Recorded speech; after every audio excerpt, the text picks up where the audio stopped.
Oi pessoal, tudo bem? Então, nesse vídeo a gente vai falar um pouco do filósofo Feyerabend, que tem um livro chamado Contra o Método, né? Against Method. E o Feyerabend, ele pensa que nem o falsificacionismo nem o indutivismo eles conseguem dar respostas satisfatórias ao fornecer regras para orientar a atividade dos cientistas, né?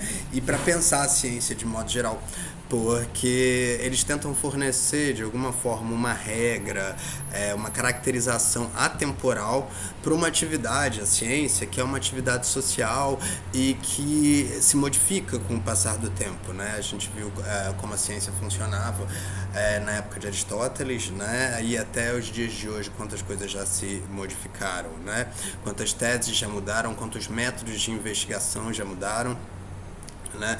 Então, o que ele pensa? Ele pensa que essa tentativa de fornecer uma caracterização fechada é problemático porque não dá conta dos momentos mais progressistas da ciência, né? A ciência não corresponderia àquele tipo de caracterização.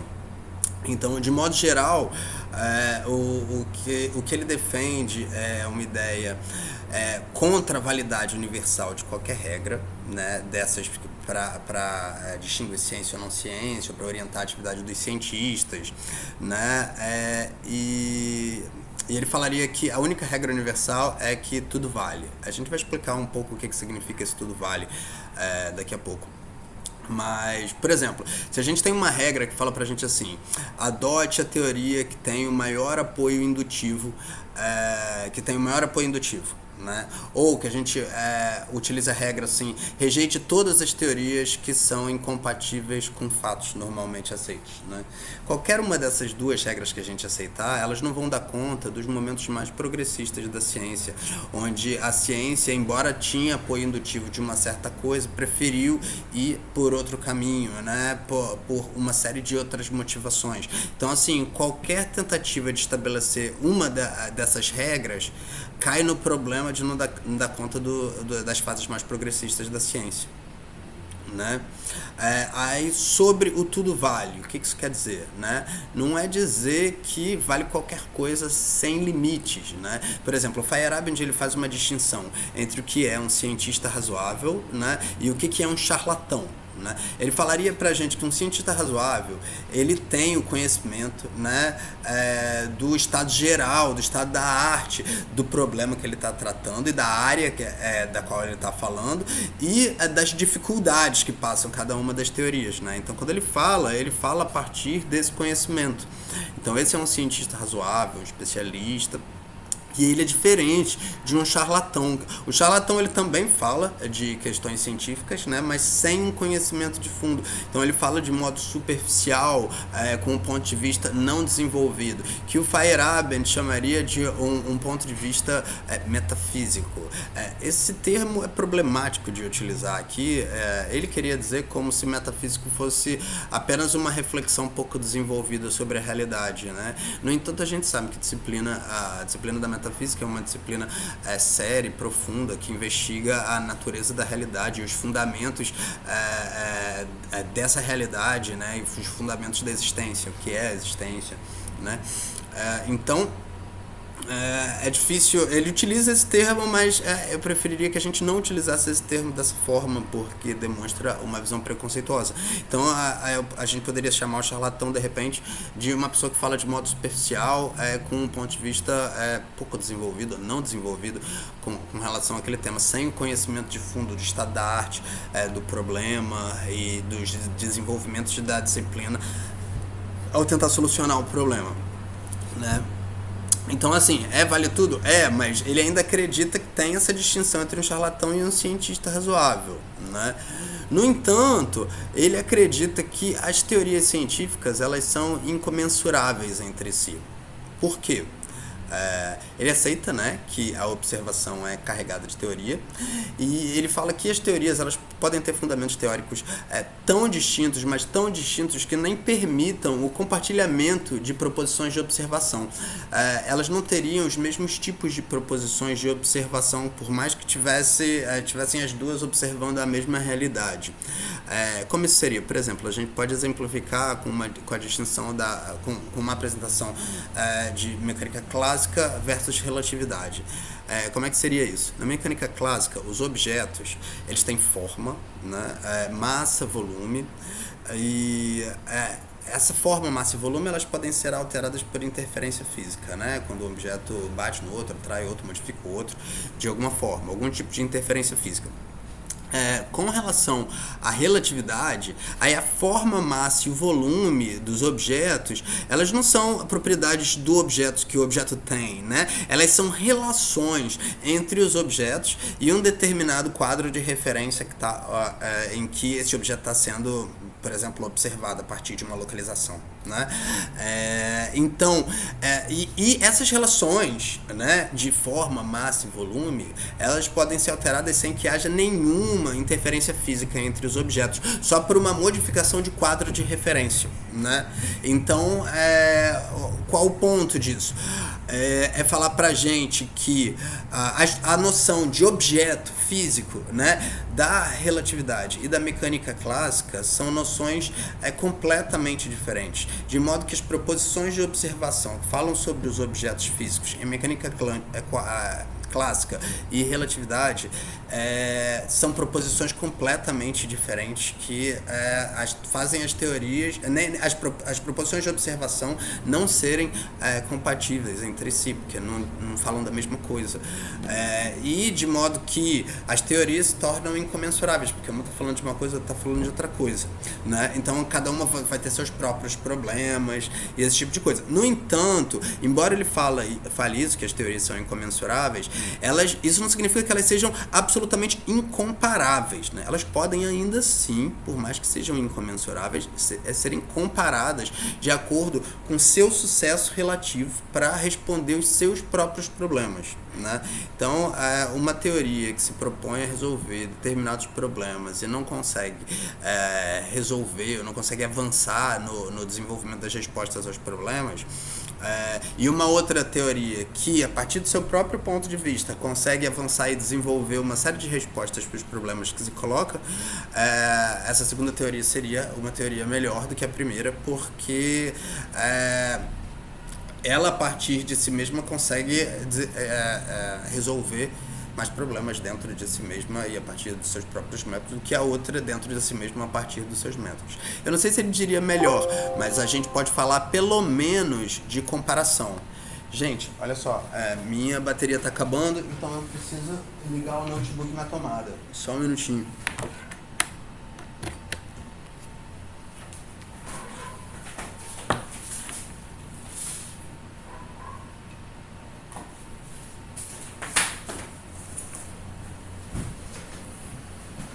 Pronto.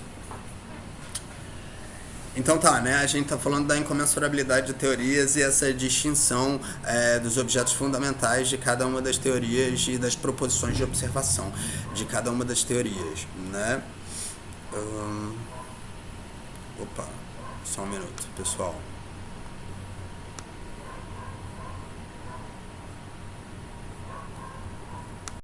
Então a ideia é que é possível comparar teorias, embora elas sejam incomensuráveis, né, e comparar a compatibilidade de cada uma das teorias com as situações observáveis, porque as situações observáveis são as mesmas, descritas diferentemente por cada uma das teorias, e o que a gente pode ver é se elas são compatíveis nos seus próprios termos com a realidade observada, né, com as situações observadas, né? Então tá. Mas o que o Feyerabend diria é que, mesmo assim, a escolha entre quais critérios a gente vai utilizar na escolha entre teorias no fim uma escolha subjetiva.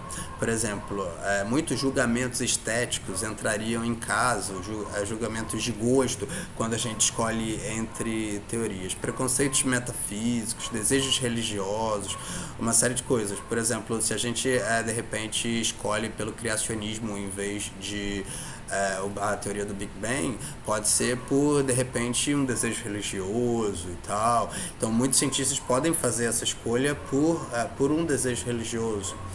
Ou não, ou de repente por alguma posição metafísica aceita anteriormente, né? Então assim, tem muito, ou pela beleza, né? Por exemplo, essa teoria é mais bela, é mais sistemática, né? É mais harmônico, agradável, né? Então tem muitos fatores subjetivos que entram em jogo, diria o Feyerabend, quando o cientista está escolhendo entre teorias. E acaba que a escolha geral da ciência entre teorias acaba sendo a partir das escolhas individuais dos cientistas, e que os cientistas individuais escolhem de acordo com uma série de critérios, tanto esses critérios subjetivos que eu estava falando agora, quanto critérios sociais, por exemplo, disponibilidade de bolsa de pesquisa, existência de facilidade de entrada na área, uma série de outros fatores, né? Então todos esses fatores tornam o critério de escolha entre teorias algo não objetivo e universal, que a gente possa determinar como escolher entre teorias, né? Acontece que as comunidades escolhem diferentemente, né? As pessoas escolhem diferentemente. Mesmo assim, parece que o Feyerabend quer manter algum nível de objetividade no que ele está falando, porque ele fala que por mais que as escolhas dos cientistas sejam subjetivas, a gente ainda pode criticar as escolhas dos cientistas, as preferências, né, dos indivíduos de modo geral, apontando para, por exemplo, consequências indesejadas daquele tipo de preferência, ou algum tipo de inconsistência lógica ou empírica que a teoria presente, né? Então, o que acontece é que os cientistas são criticáveis, mas as escolhas são feitas subjetivamente, né? E o que acontece é que as teorias com maior nível de fertilidade, ele falaria que seria a capacidade da teoria de gerar pesquisa, gerar frutos e tal, gerar a participação de outros cientistas. Então, as teorias com maior fertilidade, que também tem mais bolsas para o desenvolvimento de pesquisa, então as teorias com maior fertilidade, o que envolve tanto questões psicológicas, quanto questões sociais, quanto questões econômicas, etc., as que têm maior fertilidade expulsam as teorias com menor fertilidade, né? E essa fertilidade, ela é mais sociologicamente determinada. É claro que tem as preferências dos cientistas, só que o modo como uma teoria mais fértil expulsa a menos fértil não é subjetivamente determinado. Aos poucos, as teorias que recebem mais financiamento, elas vão substituindo as outras teorias, mas não é só a questão do financiamento que é importante, mas uma série de outras questões sociológicas, e acaba que essas teorias mais férteis expulsam as teorias menos férteis, né? A gente falando das relações entre teorias científicas, né? Mas a gente também pode falar da relação da ciência com não ciência, né? Por exemplo, quando a gente fala de um tipo de demarcação, o Feyerabend diria que não deve haver uma prevalência da ciência com relação aos outros tipos de conhecimento, né? A gente normalmente toma o conhecimento científico como dado, só que ainda não foi estabelecido de fato, ele diria, que a ciência é, por exemplo, superior ao conhecimento ou à sabedoria de bruxos e feiticeiros e esse tipo de coisa, ou mesmo a ciência aristotélica, né? E também não foi estabelecido que a ciência que a gente tem atualmente não fornece, volta e meia, pra gente resultados ilusórios, né? Da mesma forma com os bruxos ou o pajé que resolve descobrir quem matou uma pessoa por meio da leitura das tripas de um pombo, não sei, né? Por vezes o feiticeiro, por exemplo, obteria resultados ilusórios, tal como a ciência por vezes obtém resultados ilusórios. E por vezes ele obteria sucesso, tal como a ciência por vezes obtém sucesso. Então ainda faltaria estabelecer que a ciência é superior. Ele acredita que não é, né? Que ambas as formas de conhecimento deveriam estar... A gente deveria ter liberdade para escolher entre essas formas de conhecimento.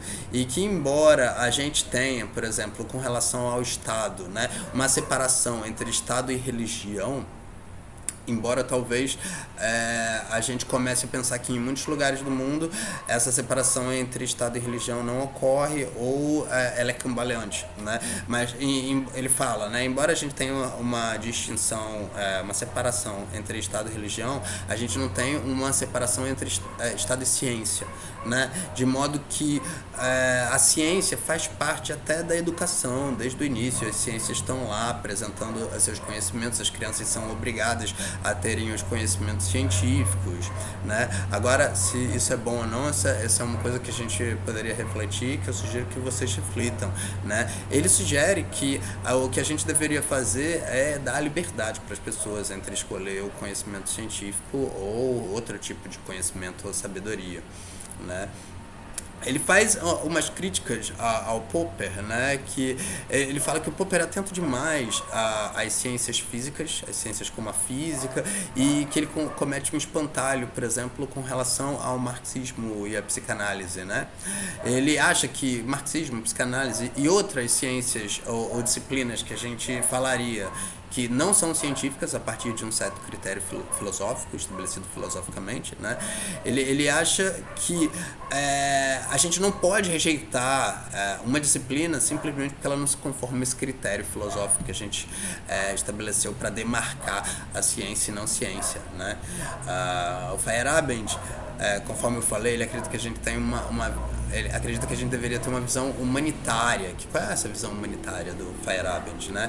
É que nós somos seres humanos livres. E aí, livres como? Livres tanto na ciência, deveríamos ser livres na ciência, por uma série de liberdades de restrições metodológicas, que a ciência ela acontece melhor e ela deveria acontecer com uma liberdade metodológica, de modo que a gente pudesse desenvolver sempre novas técnicas sem estar restrito por uma concepção filosófica específica, né? E que por vezes, para o progresso da ciência, nas horas mais progressivas da ciência, a gente realmente precisa de uma inovação metodológica, né?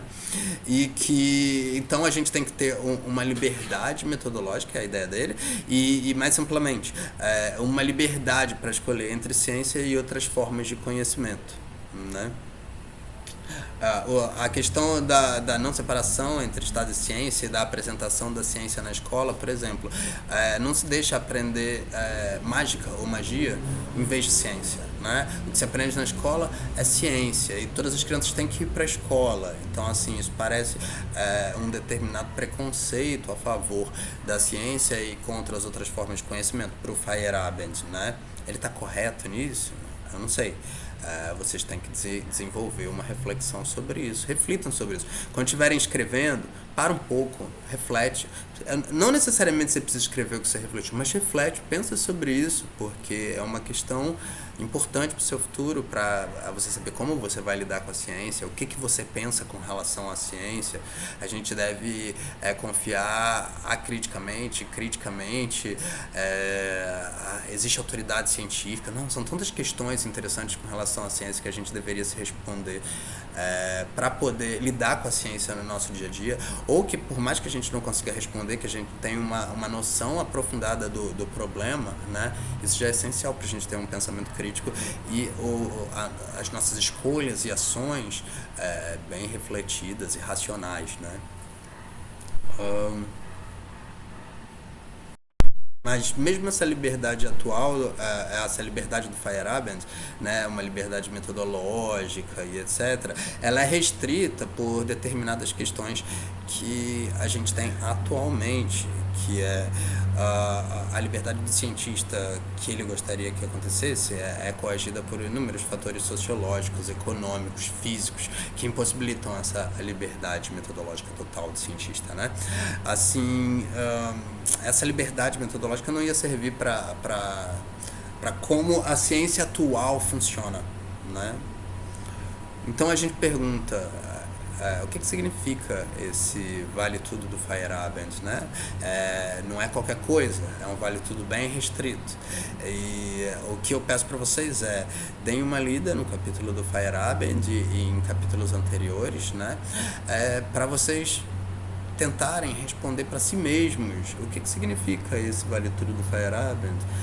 Tenta explicar para você mesmo tudo isso que eu expliquei aqui, que está no capítulo, né? Na prova vocês vão precisar de tudo isso, então aconselho para vocês estudarem, pessoal. Um abraço.